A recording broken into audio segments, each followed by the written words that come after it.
les attendait vraiment pas à ce niveau-là et pourtant Diane Paris et Léolia Jean-Jean sont clairement les attractions françaises de cette première semaine de Roland-Garros.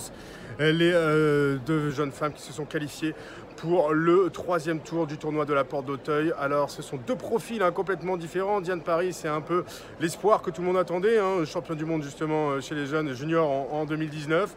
Elle a 19 ans, elle avait déjà gagné un match à 16 ans ici à Roland-Garros, mais cette année elle est montée d'un cap, elle a franchi un cap, elle est montée d'un cran et elle se retrouve au troisième tour après avoir notamment sorti la tenante du titre du tournoi et montrait vraiment pas mal de bonnes choses dans son jeu. Elle sera opposée au troisième tour à l'américaine Sloane Stephens qui a été finaliste du tournoi en 2018, mais clairement il y a la place. L'autre belle histoire au parcours totalement différent de Diane Paris, eh bien c'est celle de Léolia Jean-Jean. Léolia Jean-Jean qui faisait partie aussi des grands espoirs du tennis français à l'âge de 12 ans, qui ensuite s'est perdue à cause des blessures. Elle est partie aux États-Unis, elle est repartie à la 1000e place mondiale il y a 1 an et demi avec dans la tête jouer son premier Roland-Garros. Et bien c'est fait et bien fait, puisqu'à 26 ans elle atteint le troisième tour pour sa première participation à un tournoi du Grand Chelem.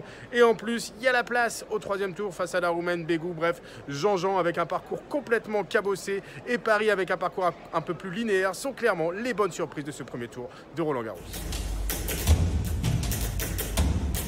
Immense, il n'y a pas d'autre mot, il est immense. Gilles Simon pour son dernier Roland-Garros, le joueur de 37 ans est en train de régaler le public de Roland-Garros comme il ne l'a jamais fait dans toute sa carrière. Gilles Simon au bout de la nuit qui s'était imposé lundi soir contre Carreno Busta et qui a remis ça dans un match un peu plus maîtrisé face à l'américain Johnson ce jeudi pour accéder au troisième tour de Roland-Garros. C'est la première fois pour le français depuis 2018 qu'il se retrouve à ce stade de la compétition. Gilles Simon qui sera opposé à Marin Cilic samedi pour continuer de faire rêver le public français. Gilles Simon qui a enfin droit à son moment, lui qui a souvent été dans l'ombre des Tsonga, Gasquet ou autre Monfils, et bien c'est lui qui fait l'attraction de cette première semaine de Roland-Garros. Un autre français fait aussi l'attraction, il est un peu plus jeune, c'est Hugo Gaston qui pour la deuxième fois de sa carrière se retrouve lui aussi au troisième tour de la compétition. Hugo Gaston qui sera opposé au Danois Rune qui espère jouer sur le cours Suzanne Eglen, son cours favori, le cours sur lequel il a emballé le public depuis le début de la semaine. Hugo Gaston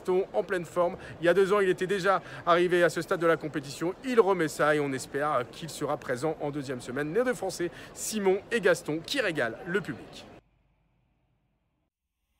Chez les favoris, pas de surprise pour l'instant. Swiatek déroule chez les femmes avec une 30e victoire consécutive depuis le début de saison. Elle est assez impressionnante et s'avance en grande favorite du tournoi. Chez les hommes, pas de problème pour Nadal et Djokovic. Expéditif en 3-7 lors de leurs 2 premiers matchs du tournoi. C'est beaucoup plus compliqué pour Alexandre Zverev et Carlos Alcaraz. Zverev a dû sauver une balle de match lors de son match du deuxième tour. Même chose pour Alcaraz qui a connu toutes les misères du monde face à Ramos Vinolas au deuxième tour, qui a bien failli prendre la porte. Il a lui aussi sauvé une balle de match et il a dû sortir le grand jeu dans le 5e set pour aller chercher la qualification et éviter l'humiliation dès le début de la quinzaine de Roland-Garros. Carlos Alcaraz qui passera un autre gros test dès vendredi sur le cours central de Roland-Garros. Ce sera en night session, ce sera face à Korda, l'américain, le seul à l'avoir battu cette saison. Ça promet un gros combat. On verra si Alcaraz